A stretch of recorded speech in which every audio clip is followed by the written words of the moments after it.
Seek alternative investments. One asset class that's growing in demand is diamonds. Transactions for the gem are rising in Asia, Central Europe, and Russia. And the newly formed Singapore Diamond Investment Exchange is capitalizing on the trend. This vault is located in the Singapore Freeport, a highly secured storage facility with its own duty-free zone next to Changi Airport.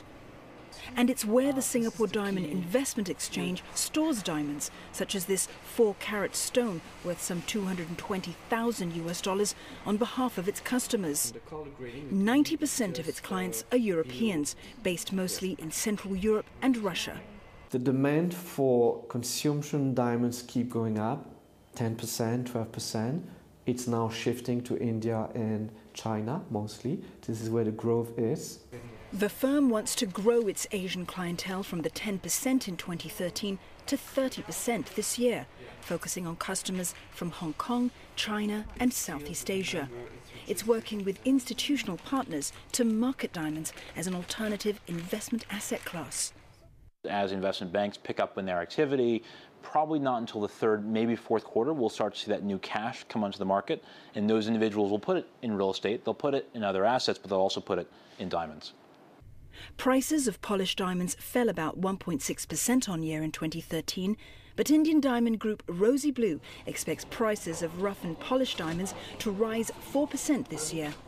Supply constraint, continues to happen in the industry, and the issues are going to be, how do you compete in that very, very competitive environment. We think we'll be trading about 8 to 10% more than last year. And therefore, of course, we'll look at every opportunity to buy more than what we did in 2013.